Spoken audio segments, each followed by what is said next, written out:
Aryan debates आए हैं। हाँ जी, आर्यन डिबेट्स बताएँ क्या कहना चाहते हैं? हेलो, क्या हाल है? ठीक है। हाँ जी, बताइए। आवाज आ रही? आवाज आ रही? आ रही है, आवाज़ आ रही है, अच्छा। बताइए। मैं पाली के जो नंबर है ना उन पर बात करना चाहता हूँ। अच्छा जी, कर लीजिए बात। अच्छा, लिखा है एका द्वि ती चातु पंचा चा सत्ता अट्ठा नवा दसा। अच्छा 10 जी। तक नंबर है, ठीक है। अच्छा, ये जो हुँ। नंबर है ना, ये आज की जो यूरोपियन लैंग्वेजेस हैं, ये बिल्कुल वैसे ही हैं। हुँ। तो ये यूरोपियन लैंग्वेजेस हैं। English, German, Swedish, Norwegian, French, Italian, Spanish, Portuguese, Catalan, Latin, Russian, Polish, Welsh, Greek, Sanskrit. तो 3 नंबर पर मैं आपको बताता हूँ कि क्या लिखा है इसमें। इंग्लिश में तो 3 है ना। आगे आता है द्रि, त्रि, त्रे, त्रोइस, त्रे, त्रेस, त्रेस, त्रेस, त्रेस, त्रि, तर्जी, त्रि, त्रेस, और फिर संस्कृत में त्राया। तो ये नंबर यूरोप में कैसे आ गए पाली के, आप बता सकते हैं? आपको एक बात पता है ना कि भारत से कौन-सा धर्म पूरी दुनिया में गया था?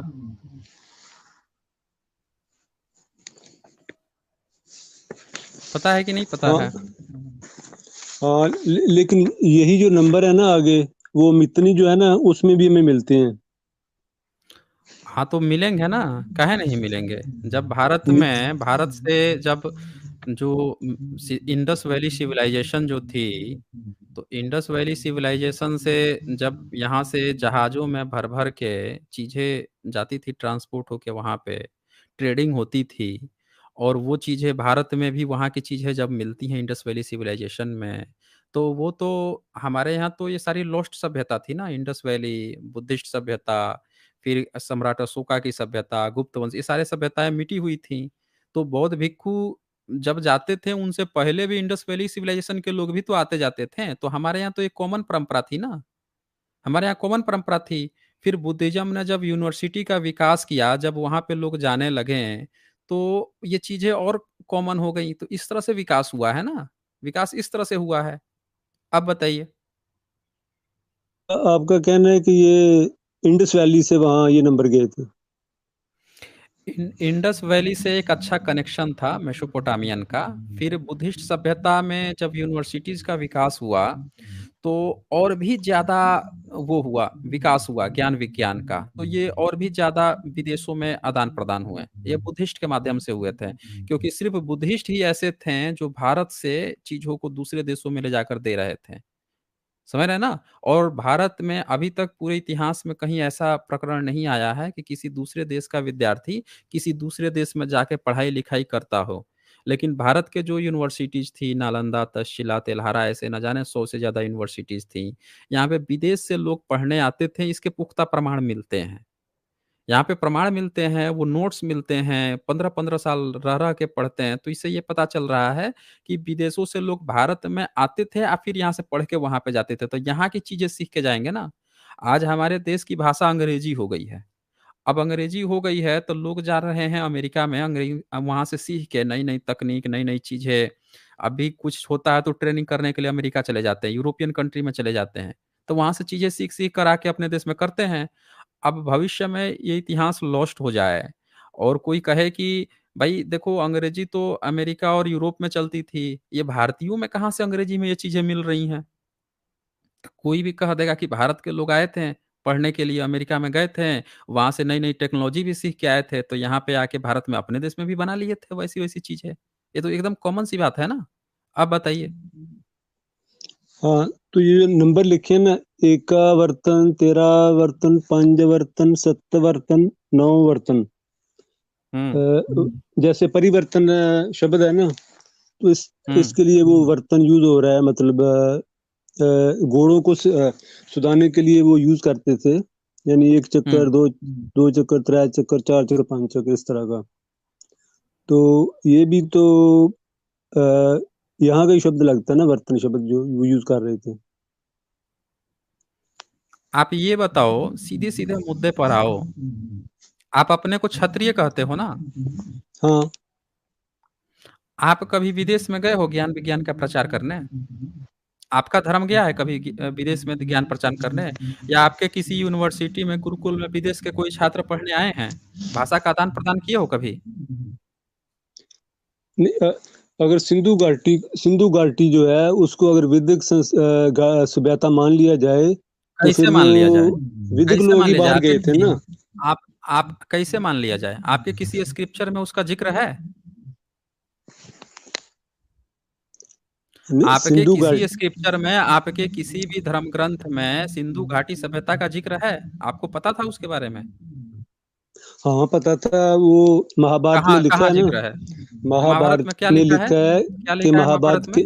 महाभारत के टाइम पर सिंधु स्वीर का जो राजा था वो जिद्र था। क्या था? पंजाब का राजा शालिया था। गंधार अफगानिस्तान का राजा जो था वो शकुनी था। हुँ। अच्छा जी, बड़ा आप तो खतरनाक कहानी बता दिए।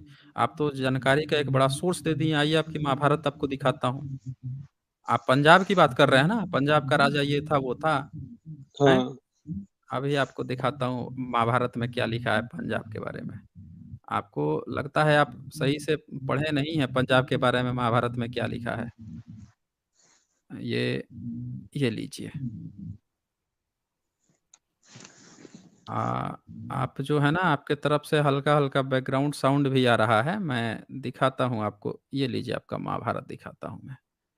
क्या-क्या लिखा है महाभारत में आपके पंजाब के बारे में, आप सही से पढ़े नहीं हैं। ये देखिए ये। महाभारत का चतुर्थ खंड है और कर्ण कर्ण पर्व। इसमें जो है कर्ण जो है महाभारत का ज़िक्र करता है। आप बोल रहे थे ना कि ये था, वो था। देखिए वो तो गाली दे रहा है पंजाब को, धर-धर के गाली दे रहा है। बहुत भयंकर गाली दिया है। वो तो कह रहा है कि उस देश में जाके रहना नहीं चाहिए। समझ रहे हैं?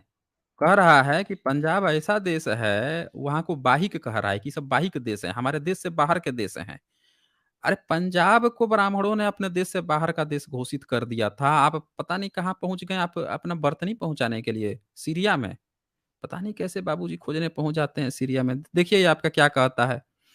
ये कर्ण और मद्र में मारामारी हो जाती है। मद्र जो देश है, वो कर्ण जो है गाली देता है, कहता है तुम्हारे मद्र देश की जो औरतें होती हैं, बड़ा गंदी संधि, कहता है नंगी होके नाचती हैं। गंदी-गंदी गालियाँ दिया है इसमें धर-धर के। लोगों को बारे में लुटेरे और पता नहीं क्या-क्या कहा है। ये दिखाता हूँ मैं सबूत आपका। आप पंजाब की बात कर रहे थे ना? अरे आप तो पंजाब को बाहिक देश बोल दिए थे। आप बात कह रहे हैं। ये देखें, ये कहता है 5 नंबर श्लोक, कहता है वहीं किसी वृद्ध एवं श्रेष्ठ ब्राह्मण ने बाहिक और मद्र देश की निंदा करते हुए वहाँ अब ये सुना रहा है। कर्ण जो है इसको सुना रहा है, शल्य को सुना रहा है, कह रहा है कि तुम्हारा देश की हकीकत क्या है, मैं तुमको बताता हूँ। देखो ये ब्राह्मण जो हैं उन्होंने युधिष्ठिर की सभा में, धृतराष्ट्र की सभा में क्या कहा है, सुनो ध्यान से। अब 6 नंबर 7 नंबर श्लोक सुनाता है। क्या कहता है इसमें?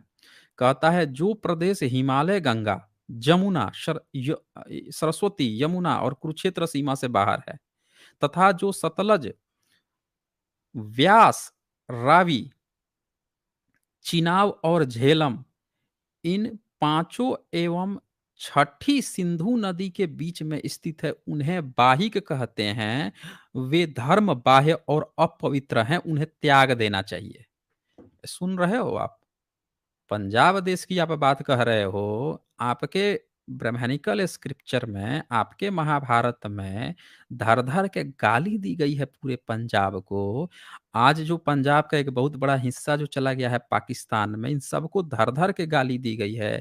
पंजाब के लोग ऐसे ही थोड़े, जो कभी खालिस्तान की आवाज़ें उठती हैं, उसकी जड़ें आपके धर्म ग्रंथ में मौजूद हैं। आपने इतना नीचा दिखाया है पंजाब के लोगों को, पंजाब के भाई लोगों को इतना नीचा दिखाया है, वहाँ की औरतों, बहनों, माताओं को इतना नीचा दिखाया है आपने कि वो लोग अब डिमांड करते आए हैं इस तरह की चीज़ों को। इसकी जड़ें आपके किताब में मौजूद हैं। आप ये देखो ये कैसी बात आप लिख रहे हो, क्या लिख रहे हो कि जो सतलज, व्यास, रावी, चिनाब और झेलम इन पाँचों एवं छठी सिंधु नदी के बीच में स्थित है, उन्हें बाहिक कहते हैं, वे धर्म बाह्य हैं या धर्म से बाहर के लोग हैं, अपवित्र हैं।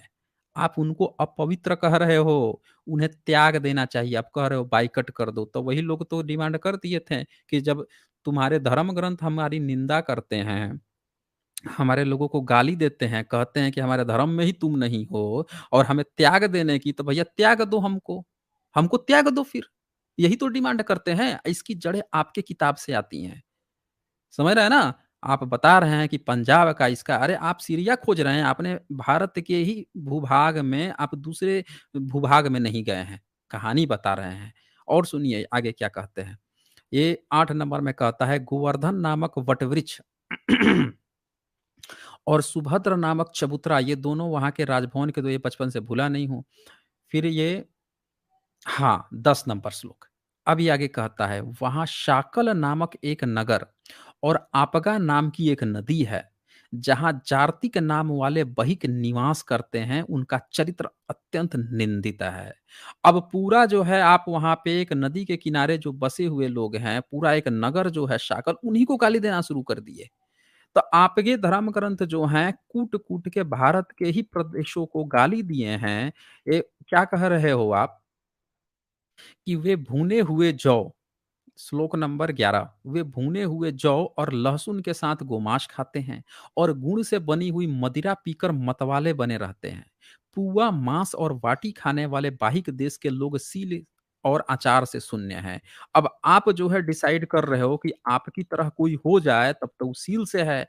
आपसे विभिन्न अगर मत रखता है, विभिन्न खान-पान है, तो आप उसको नीच बना दिए। और सुनो 12 नंबर में, वहाँ की औरतों को आपने कैसे गाली दिया? कह रहे हो वहाँ की औरतें, वहाँ की स्त्रियाँ, ये सुनो, ये कैसे आप जो है भारत की ही स्त्रियों को कैसे नीचा, माताओं, बहनों को पंजाब के कैसे नीचा आपने दिखाया। लिखते हो, वहाँ की स्त्रियाँ बाहर दिखाई देने वाली माला और अंग राग धारण करने वाली मतवाली। आप देखो क्या लिख रहे हो, गंदी भाषा आपने। कह रहे हो वहाँ की औरतें जो है मतवाली तथा नंगी होकर, आप लोग उनको नंगा-पूंगा बता रहे हो, हैं? अपने धार्मिक स्क्रिप्चर में। और बता रहे हो महाभारत में आपके पंजाब का ज़िक्र है और आप जो है वहाँ से वहाँ चले गए थे। इंडस वैली का सिविलाइज़ेशन का, अरे आप तो गाली दे रहे हो।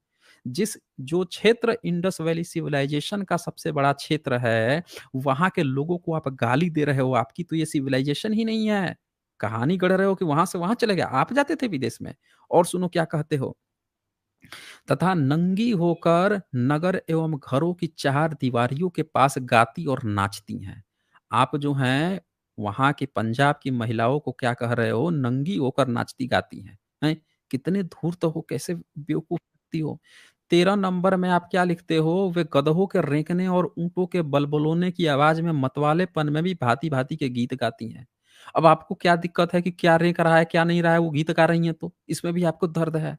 और क्या कह रहे हो, मैथुन काल में भी पर्दे के भीतर नहीं रहती हैं। अब आपको इस बात की भी चिंता है, आप जाके फाड़ के किसी के घर आंगन देख रहे हो क्या कि कौन मैथुन कर रहा है तो पर्दा में है कि नहीं है? हैं? आप क्या रजाई के भीतर घुस के पर्दे में करते हो क्या? हैं? दूसरों के घर के भीतर घुस-घुस के आप चेक करते हो क्या? कौन कैसे मैथुन कर रहा है? ये सब गंदी-संदी बातें लिख रहा है यहाँ पे। ये सब की सब सर्वथा स्वेच्छाचारिणी होती है। अब आपने पूरे पंजाब की महिलाओं को क्या गाली दे दिया कि वे सर्वथा सर्वेक्षाचारिणी होती हैं। तो क्या महिला आपके घुट के रहे क्या? आपके अंदर रहे क्या? मतलब आपके से दब के रहे क्या? हैं?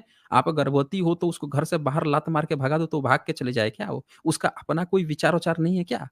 आप लोगों की सोच जो है पंजाब के लोगों और महिलाओं के ये पूरे महाभारत में मेंशन है। और सुनो ये 14 नंबर श्लोक में क्या कहता है? मद से उन्मत्त होकर परस्पर सरस विनोद युक्त बातें करती हुई, मतलब अब देख लीजिए, मद से उन्मत्त होकर विनोद युक्त बातें करती हुई वे एक दूसरे की ओर घायल की हुई, वो किसी की मारी हुई, हे पति मर्दिते इत्यादि कहकर पुकारती और नृत्य करती हैं।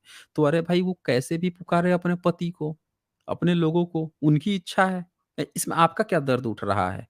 नृत्य करती हैं और क्या कह रहा है, पर्वों और त्योहारों के अवसर पे तो उन संस्कारहीन रमणियों के संयम का बांध और भी टूट जाता है। तो आपकी तरह दब दब के रहें क्या ये लोग?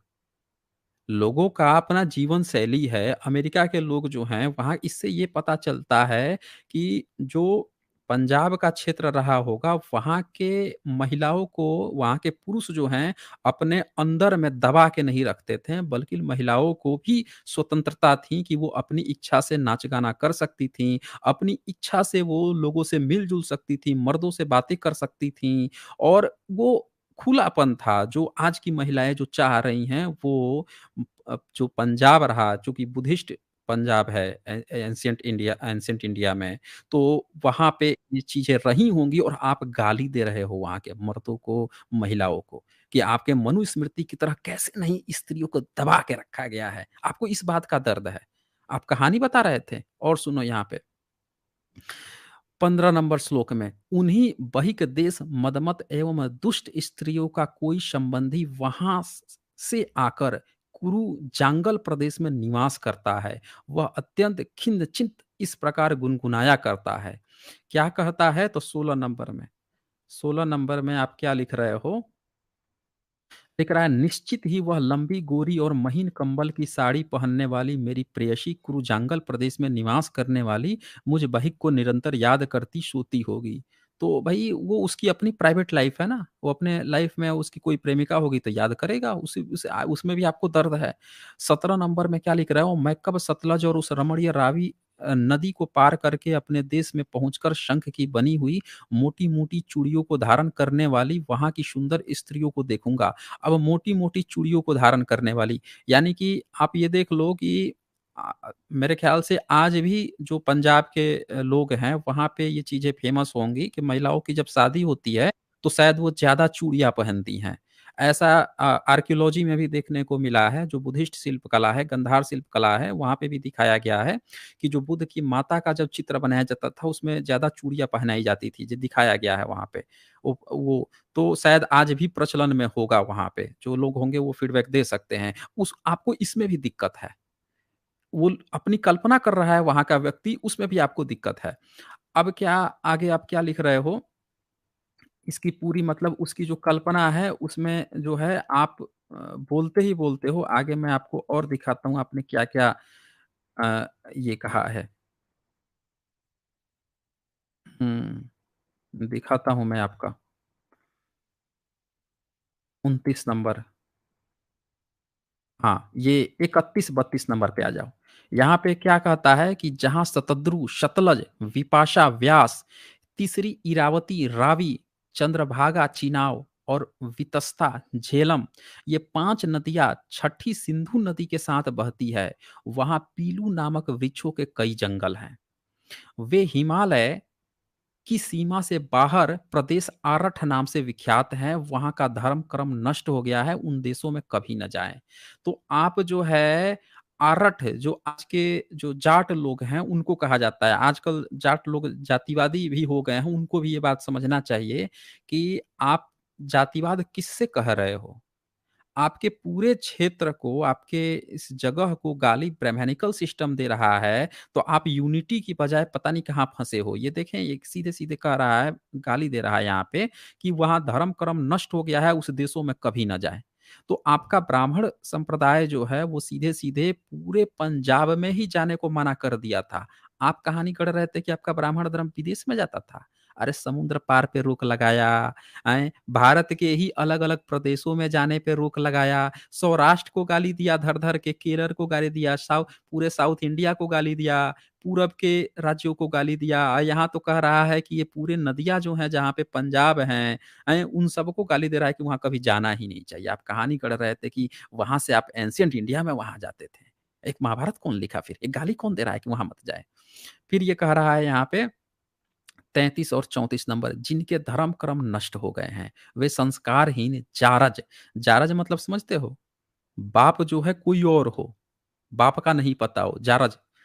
बाहिक यज्ञ कर्म से रहित होते हैं, यानी वो लोग यज्ञ भी नहीं करते। ये देख लीजिए, ये कह रहा है बाहिक यज्ञ कर्म से रहित होते हैं, यानी कि पंजाब के लोग उस समय यज्ञ भी नहीं करवाते थे आपसे, तो इसलिए महाभारत उनको गाली दे रहा है। ब्राह्मणों की यजमानी वहाँ पे नहीं चलती थी, तो वो धर-धर के गाली दे रहा है आपको। कहानी गढ़ रहे हैं कि आप पंजाब में बसते थे, तो वहाँ से आप उधर चले गए थे, हैं? आप धर-धर के गाली दिए हैं। वो लिखता है, उनके दिए हुए द्रव्य को देवता, पितर और ब्राह्मण भी नहीं ग्रहण करते हैं। तो चूँकि वो लोग यज्ञ नहीं कराते हैं, तो इसीलिए उनके द्रव्य कोई भी चीज़ को वहाँ का ब्राह्मण-वाह्मण कुछ नहीं लेता, ये बात सुनने में आई है। अब 35-36 ये पूरा बखान है आपके महाभारत का कि कैसे आप लोगों ने, और देखो आप क्या कहते हो यहाँ पे, 35-36 में लिखते हो, किसी विद्वान ब्राह्मण ने साधु पुरुषों की सभा में यह भी कहा। अब देखो ब्राह्मण ही कह रहा है। इसमें ये बताया जा रहा है कि ब्राह्मण ही कह रहा है इन सारी बातों को कि बाहिक देशों के लोग, बाहिक देश कौन? जो आज के पंजाब लोग हैं, उसमें हरियाणा भी इंक्लूड है। क्योंकि हरियाणा अब जाके 1900 मेरे ख्याल से 70-उत्तर के करीब में शायद हटा है, 68-70 ऐसे देख लीजिएगा। तो उस वो भी इंक्लूड है और पाकिस्तान भी पूरा इंक्लूड है। अब ये कह रहा है कि किसी विद्वान ब्राह्मण ने साधु पुरुषों की सभा में यह भी कहा था कि बाहिक देश के लोग काठ के कुंडों तथा मिट्टी के बर्तनों में जहां सत्तू और मदिरा लिपटे होते हैं और जिन्हें कुत्ते चाटते रहते हैं, घृणा शून्य होकर भोजन करते हैं। बाहिक देश के निवासी भेड़, उटनी और गदही के दूध पीते, उसी दूध बने हुए दही घी आदि भी खाते हैं। अब देखो आपकी किस बात की चिंता है कि पूरे बाहिक देश के लोग जो हैं भेड़, ऊँटनी और गधों के दूध पी लेते हैं या उससे दही और घी बना के खाते हैं, उसमें भी आपको दर्द उठ रहा है। अरे कोई व्यक्ति अपने घर में क्या खा रहा है, क्या पी रहा है, तो दर्द आप में क्यों चुल उठ रही है? हैं? बोल रहे हो वहाँ नहीं जाना है। फिर क्या कहता है 37 नंबर में कहता है, वे जारज पुत्र उत्पन्न करने वाले नीच आरठ। आरठ मतलब यहाँ जात जो है कास्ट उसकी बात कह रही है, इनको नीच बता रहा है।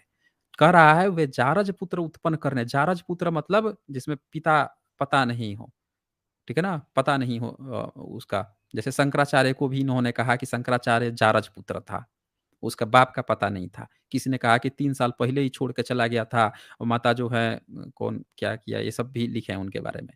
तो ये क्या कह रहे हैं कि नीच आरठ नामक बाहिक सबका अन्न खाते और सभी पशुओं का दूध पीते हैं। अब देखो आपको इस बात से भी दिक्कत है कि वो सभी का अन्न खाते हैं, यानी वहाँ कोई भेदभाव नहीं है। वो लोग भेदभाव नहीं करते हैं एक-दूसरे से, एक-दूसरे का अन्न भी खाते हैं, तो आप उनको गाली दे रहे हो। तो भाई मैं तो ये कहूँगा कि आज के जो भी जाट भाई लोग हैं, जो आप पे क्लेम आ गया है कि आप जातिवाद कर रहे हैं, तो आप ये देख लीजिए कि आपके पूर्वज शायद पहले नहीं करते थे जातिवाद, याद रखिएगा। तो क्या आप ब्राह्मणी व्यवस्था से हाथ मिला लिए हैं?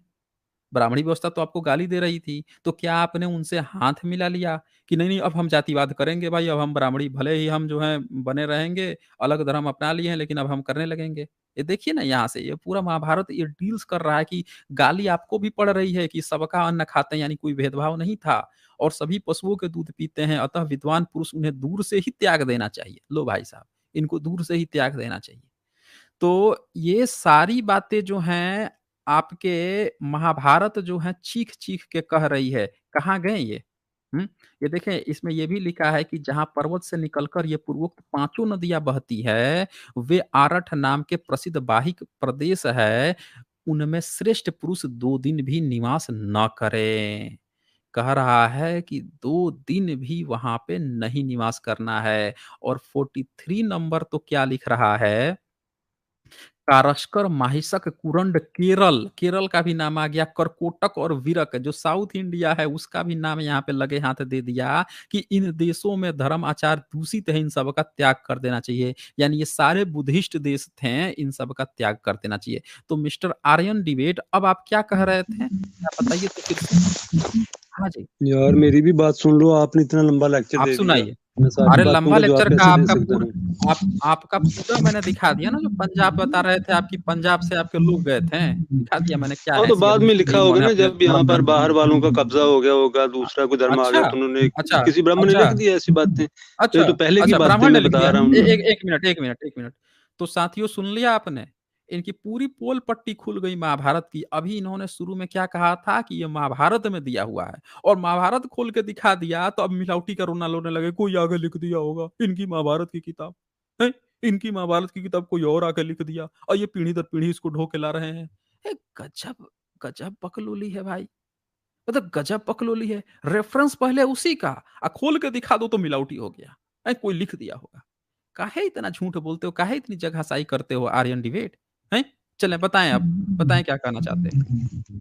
वो बातें तो उसमें भी लिखी हुई है ना, ऋग्वेद में भी ऐसे बातें लिखी हैं कि ये कहाँ बुखार लिखी को है? कहा है कि दूसरे एरिया में चला जा, ऐसी भी लिखी हुई हैं बातें। कहाँ लिखी है?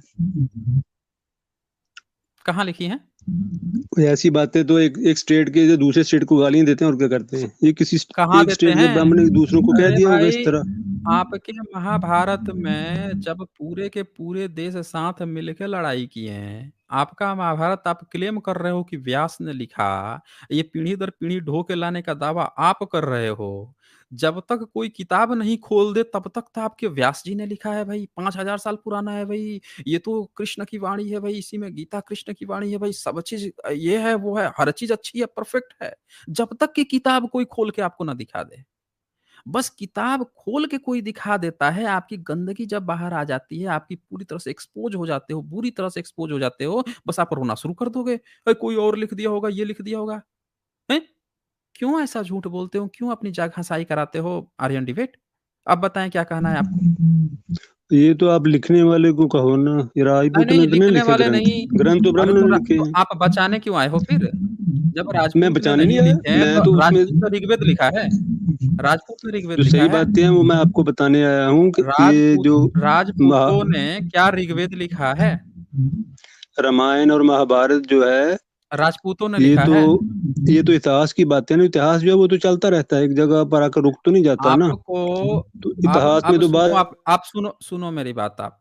राजपूत शब्द भी जो है ना, राजपुत, ये भी त्रिपिटक से आया है। समझ रहे हैं ना? आपके ऋग्वेद में क्षत्रिय भी नहीं, राजन्य शब्द है। समझ रहे हैं? ऋग्वेद में राजन्य, क्षत्रिय शब्द भी नहीं है। और राजपूत शब्द जो है ये आपके धर्म ग्रंथ में जनरली मिलता नहीं है। राजपूत जो शब्द है इसका ओरिजिन जो है त्रिपिटक से आया है। आप अपना असली इतिहास नहीं पढ़ रहे हो, इसीलिए मुझे डाउट होता है आप पे कि आप वास्तव में भी राजपूत हो कि नहीं हो। क्योंकि कोई भी व्यक्ति सबसे पहले अपना ओरिजिन खोजता है, अपना सच खोजता है कि हमारा सच कहाँ से आ रहा है। आप कह रहे हो कि ब्राह्मण ने लिखा है, फिर ब्राह्मण की किताब ही डिफेंड करने आ जा रहे हो, हैं? आप अपने को राजपूत बता रहे हो, राजपूत शब्द का 500 साल से पुराना इतिहास पूछ दो, आपको नहीं पता होगा। इसी तरह से भारत में महतो लगाते थे, कुर्मी-कोइरी लोग, उनको उसका इतिहास नहीं पता था। धीरे से ब्राह्मणों ने उनको कुशवाहा पकड़वा दिया और कुछ-कुछ करवाने लगे। उन्होंने धीरे-धीरे कुशवाहा लिखना अपने को शुरू कर दिया। अब किताब खुला त्रिपिटक का तो पता चला कि त्रिपिटक में तो महतो शब्द आया है, महान लोग होता है, राजपूत शब्द आया है, जो राजा का पुत्र होता है। ये सारे शब्द तो बुद्धिस्टों के थे। और वही चीज़ जो है धीरे-धीरे इन लोगों में आए थे, क्योंकि ये लोग बुद्धिस्ट थे। ब्राह्मणिकल सिस्टम ने पिछले 100 साल के अंदर देखो कैसे कॉन्स्पिरेसी खड़ा की। इनको इनके ही शब्द से गायब करके इनको कुछ और पकड़ाना शुरू कर दिया। असली गेम इधर हुआ है और आप गेम नहीं समझ रहे हो। आप आते हो उन्हीं स्क्रिप्चर्स को बचाने और उन्हीं स्क्रिप्चर से जब पोल खुल जाती है फिर कहते हो कि वो ब्राह्मणों ने लिखा है। तो आपने क्या लिखा है? आप अपना इतिहास बताओ ना फिर। बताएँ राजपूतों ने क्या लिखा है? वही बता दीजिए आप। कौन-सा धर्म ग्रंथ लिखा है? नहीं, ये जो जो हुँ। बुद्धिस्टों ने जो लिखा है तो उससे पहले की ये लैंग्वेज थी ना, उन्होंने इन्वेंट तो नहीं कौन-सी की ना नई लैंग्वेज? लैंग्वेज। कौन-सी लैंग्वेज थी बुद्धिस्ट से पहले की? जितनी भी बता दीजिए। लैंग्वेजेस हैं वो तो एक पहले बता से दीजिए थी। ना आप। एक बता दीजिए कोई ना मुझे नई आप। नई लैंग्वेज तो नहीं बनाई ना। आप एक लैंग्वेज तो बता दीजिए जो बुद्धिस्ट से पहले अच्छा थी। हाँ, तो पंजाबियों के बारे में सुन लो। पंजाबी जो है दुनिया की बहादुर कौमों में से एक बहादुर कौम है। उनको कोई गाली इसीलिए देता है तो महाभारत, उनको कोई इसीलिए फर्क नहीं ब्राह्मण पड़ता। इसीलिए उनको ब्राह्मण कोई संप्रदाय कूट 1 मिनट, इसीलिए ब्राह्मण संप्रदाय अपने महाभारत में कूट-कूट के गाली दिया है। ये बहादुर कौम हैं, सब जानते हैं कि हमारे पंजाबी भाई लोग जो हैं, वो भारत के सबसे महान योद्धाओं में से एक हैं, रहे भी हैं। इतिहास गवाह है इसका। लेकिन ये ब्राह्मण संप्रदाय अपने धर्म ग्रंथ में पीढ़ी दर पीढ़ी ढो के लाया, इतनी गाली, मतलब वहाँ की स्त्रियों तक को नहीं छोड़ा, हैं? और आप जो है उसको डिफेंड करने आ रहे हो। आप उन चीज़ों को डिफेंड करने आ रहे हो जो आपको ही गाली दिए हैं, फिर भी आप उन्हीं को बचाने आ रहे हो, उन्हीं के धर्म को बचाने आ रहे हो, उसी में अपना इतिहास खोज रहे हो। असल इतिहास से अभी भी आप दूर नहीं हो, आपको नहीं लगता है? हैं? बताइए। नहीं नहीं, बात तो सुन लो ना। कमजोर आदमी जो है वो जो ताकतवर होता है उसको गाली दे सकता है, और बेचारा क्या करेगा फिर। आप कब कमज़ोर हो गए? नहीं, पंजाबी बहादुर कौम है। अगर उनको कोई गाली देता है तो कोई बात नहीं। पंजाबी तो जहां भी जाते हैं उनको गालियां पड़ती हैं, क्योंकि आप वो आगे से आपको मारते हैं ना। गाली उनको छेड़ता है तो मारते हैं। आप तो फिर तो आप जिस उनको फिर गाली थाली में खा रहे हो, आप तो जिस थाली में खा रहे हो उसी में फिर छेद कर रहे हो। आपको वो गाली पर गाली दे रहा है, आप उसी के धर्म आए हो बचाने, उस धर्म में अपना इतिहास खोजने आए हो। अब वो कह रहा है कि उस जगह पे निवास नहीं करना चाहिए, 2 दिन निवास नहीं करना चाहिए, हैं? वहाँ धर-धर के गाली दे रहा है। वहाँ की औरतें जो हैं मनुवादी नहीं है, मतलब मनुवाद उन पे नहीं थोपा गया है, उनको फ्रीडम दिया गया है, उस पे भी उसको दिक्कत है। औरतों को गाली दे रहा है, हैं? नीच बता रहा है और आप उसी के धर्म में अपना इतिहास खोज रहे हो। आपको नहीं लग रहा है कि आप कुछ गलत ढंग से वो इतिहास खोज रहे हो? आपको नहीं लग रहा? आर्यन डिबेट। तो हमारे पास अपना इतिहास है ना, मैं आपको बताता हूँ, ये वंशावली देख हाँ, रहे हो? बताइए। हाँ, दिखाइए, दिखाइए मुझे। ये जो दिखाइए, आज आगे आप वंशावली बातें कर दिखाइए। रहे थे वो उसके बारे दिखाइए में, वंशावली, दिखाइए। ब्रह्मा इस तरह आ रहे हैं। ब्रह्मा के आगे वो मरीचि, आगे कश्यप लिखा है। हुँ। उसके बाद विवाश्वन यानी या सूर्या, इससे सूर्य वंश चला। उसके आगे मानु महाराज आते हैं, ये रहे मानु महाराज, कहाँ से? ये कहाँ विवाश्वता से मानु। वंशावली लाए हो? ये कहाँ से लेकर आए हो आप वंशावली? और वो आगे जो कृष्णा की आप बात करते हैं ना, कृष्णा, 1 मिनट, मैं पूछ रहा हूँ कहाँ से वंशावली लेकर आए हो आप? कहाँ से आप ये फर्जी चीज़ें जो हैं अभी भी आप ब्राह्मणों की किताब में अपनी वंशावली खोज रहे हो? वो धर-धर के आपको गाली दे रहा है, आपको धर्म से बाहर मान रहा है, बाहिक देश ही बाहिक बता दिया है कि देश ही बाहर के हैं, हमारे देश के हैं ही नहीं, इंक्लूड ही नहीं है। और आप उसमें अपना ज़बरदस्ती पूछते नहीं। आप ये मानते हो क्या कि ब्राह्मण आपके पिताजी हैं? आप ऐसा मानते हो? नहीं, नहीं, नहीं, नहीं, मैं आपको बताता हूँ ना, आपने सुना नहीं मेरी तो बात उस नहीं दिन मान रहे तो कि क्यों पिता क्यों कौन है, मैं ज़बरदस्ती बताता हूँ उसमें ना अपना आपको। खोज रहे हो? आप ये बताओ ये ब्रह्मा को क्यों अस्तित्व मान रहे हो? ब्रह्मा का अस्तित्व क्यों मान रहे हो? और मारीच कश्यप में क्यों अपना अस्तित्व खोज रहे हो? ये बताओ आप मुझे? ये देखो, ये ऋषि विश्वामित्र का नाम यहाँ लिखा हुआ है। कहाँ से आया ऋषि है वंशावली? भरद्वाज भी यहाँ लिखा है, गिरसमद लिखा है। उसके ऊपर फिर वो अत्रि आते हैं, फिर मरीचि, कश्यप, फिर ये आगे मानु का एक बेटा दृष्टा है, उसके भी डिसेंडेंट वो प्रीस्ट बनते हैं। तो मैं इस पूछ तरह रहा लिखा हुआ है। हूँ 1 मिनट, मैं पूछ रहा हूँ कि जब हिस्टोरिक डिबेट चल रही है, हिस्ट्री पे चर्चा हो रही है, तो ये पुराणों के गप्पे उठा के आप वंशावली काहे दिखा रहे हो? कहीं इतिहास में इनमें से किसी का भी सबूत मिला है? किसी का पुरातात्विक सबूत मिला है जो हम इस वंशावली को मान लें? हैं? पुराण की गपागप महाभारत जो धड़ाधड़ आपको गाली दे रहा है, उन्हीं में से उठा के आप जो है काल्पनिक चरित्रों को आप वंशावली फर्जी बना लिए हैं और उसमें इतिहास खोज रहे हैं आप। हैं? आप ऑथेंटिक सोर्स पे क्यों नहीं जा रहे? आप बता क्यों नहीं रहे हैं कि आपको कहाँ से ये फर्जी वंशावली मिली है? सोर्स बताइए ना, किस पुरातत्व से मिला है या किस स्क्रिप्चर से मिला है? वो स्क्रिप्चर कितना पुराना है? थोड़ा ऑथेंटिक डिबेट कीजिए ना, फिर हम बताते हैं ना आपको। बताइए कहाँ से मिला है आपको? ये तो कर्नल जेम्स टार्ड जो है उसने लिखा हुआ है ना अपनी किताब में, 3 वॉल्यूम की किताब है उसकी। अरे भाई, तो जेम्स टॉड जो लिखा है, वो आपका सही इतिहास लिख के चला गया है। पुराण के गप्पे उठा के छान दिया तो वो आपका सही इतिहास हो गया। कोई भी फारस के रेस में सब घोड़े घोड़े ही होते हैं, हैं? कुछ घोड़े के रूप में गधे भी होते हैं। आप हर किसी व्यक्ति ने कहीं से कुछ कंपाइल किया। जेम्स टॉड जब कंपाइल कर रहा था, तो राजपूताना के इतिहास में हाथ खड़ा कर रहा था। उसको समझ में नहीं आ रहा था कि राजपूताना का इतिहास कहाँ से लिखें। तो उसने क्या किया, फिर ब्राह्मणिकल स्क्रिप्चर्स उठाया। अब ब्राह्मणिकल स्क्रिप्चर्स में उठा के उसने फिर सोच रहा है कि यार यहाँ पे तो बुद्धिस्ट का कुछ है नहीं, जैन थोड़े से हैं, आज के राजपूत जो हैं तो ब्राह्मणी व्यवस्था के लोग मानने वाले हैं, तो इन्हीं का इतिहास ब्राह्मण से ही उठा लेते हैं। उसको तो ये भी नहीं पता था कि राजपूत लिखा भी नहीं है कि राजपूत शब्द जो है पाली से आया है, वो त्रिपिटक से आया है। उसको ये भी तक नहीं पता है। अब्राह्मणिकल सिस्टम में नाम ही नहीं है ये, हैं? तो आप जो है, जो फर्जी की चीज़ें देखें, उसने कुछ बातें सही लिखी हैं, लेकिन कुछ जगह जहाँ पे वो ब्राह्मणिकल स्क्रिप्चर से सत्य निकालने की कोशिश करता है, वहाँ सब भ्रमित हो गए हैं। आज भी आप इतिहास जब पुराण में घुसेंगे, असली इतिहास निकालने के लिए तो आप फँस जाएँगे। आपको सही इतिहास अगर निकालना है, तो आप जो है एक्चुअल हिस्टोरिक सोर्स पे जाइए। फर्जी ब्रह्मा अभी अब मैंने आपको पूरा स्क्रिप्चर दिखा दिया मत्स्य पुराण का, हैं? क्या लिखा था उसमें? कैसे-कैसे पैदा किया था वो? हुँ? बताइए, आपका ब्रह्मा जो है, ये था ना इसने, मैं दिखा देता हूँ आपको अभी। 10 बच्चे पैदा करता है। ये 10 बच्चे कौन थे? हुँ? उन्हीं 10 बच्चों का आप यहाँ शब्दावली दिखा रहे हो। कश्यप है, ये है, वो है, ये 9 जन्म हुआ स्तन भाग।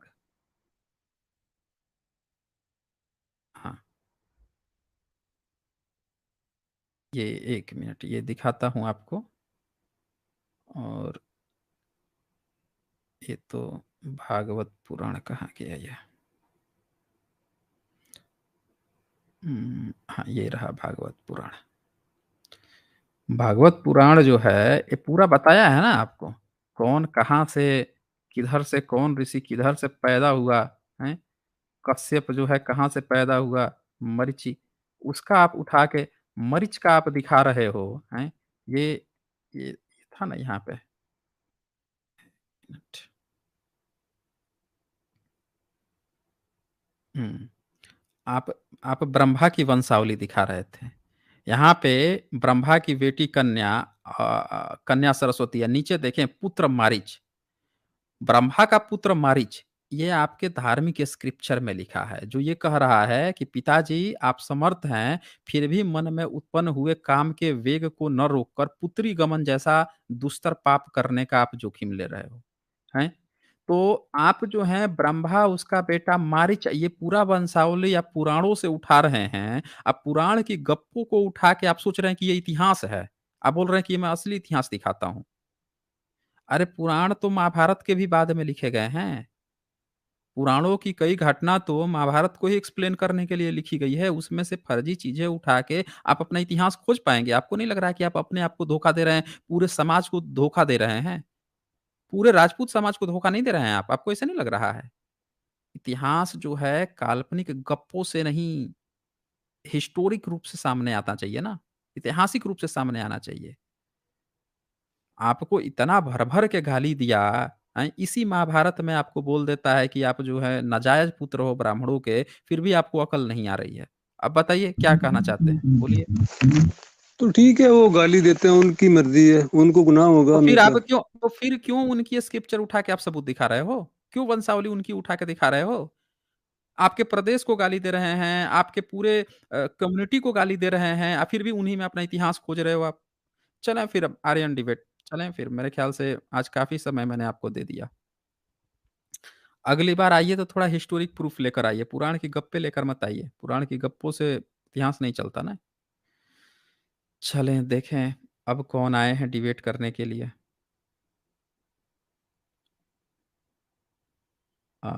यहाँ पे वीरेंद्र सिंह जी ने मेंबरशिप लिया है, बहुत शुक्रिया आपका वीरेंद्र जी मेंबरशिप लेने के लिए। और फिर इसके बाद से यहाँ पे मनोज कुमार जी का यहाँ सुपर स्टिकर है, आपका भी शुक्रिया। और इसके बाद राम जतन जी का भी यहाँ पे सुपर स्टिकर है, आपका भी शुक्रिया। राम जतन जी लिखते हैं जय भीम सर। हाँ जी, जय भीम आपको भी।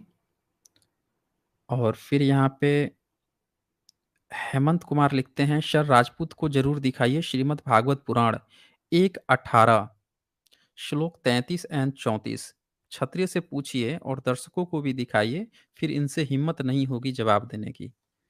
अच्छा भागवत पुराण का आपने क्या कहा? 1:18 प्रथम स्कंद का 18वां चैप्टर। ठीक है, मैं निकालता हूँ। फर्स्ट पहले स्कंद का